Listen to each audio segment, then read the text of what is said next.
ഫുഡിനോടുള്ള അലർജിയാണ് നിങ്ങളുടെ ഉദാഹരണക്കുറവിന്റെ കാരണമായിട്ട് വന്നിട്ടുള്ളത്. എന്നെ കാണിക്കാൻ വന്നൊരു കേസാണ്. എല്ലാ ടെസ്റ്റുകളും എടുത്തു നോക്കി, ഒന്നിലും ഒരു പ്രശ്നവുമില്ല.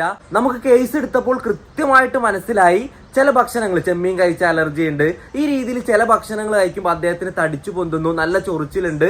ഇത് ഒന്നിടവിട്ട ദിവസങ്ങൾ അദ്ദേഹത്തിന് വരുന്നുണ്ട്.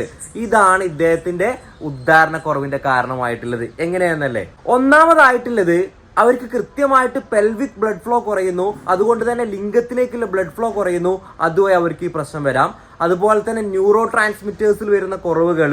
ഇനി ചില ആളുകളിൽ ഈ രോഗം സ്ഥിരമായിട്ടുള്ളത് കൊണ്ട് തന്നെ അവർക്കൊരു സൈക്കോളജിക്കൽ സ്ട്രെസ് ഡെവലപ്പ് ചെയ്യുകയും അത് അവർക്ക് ഈ പ്രശ്നം ഉണ്ടാക്കാവുന്നതാണ്. അതുപോലെ തന്നെ അവരുടെ ബ്ലഡ് വെസൽസിന് ഡാമേജ് പറ്റാം, അതുവഴിയും അവർക്ക് ഈ പ്രശ്നം വരാവുന്നതാണ്. അപ്പൊ നമ്മൾ കൃത്യമായിട്ട് ചെയ്തത് എന്താണ്, ഈ പറഞ്ഞിട്ടുള്ള അർട്ടിക്കേരിക്ക് കൃത്യമായിട്ടുള്ള ഒരു ട്രീറ്റ്മെന്റ് കൊടുത്തു.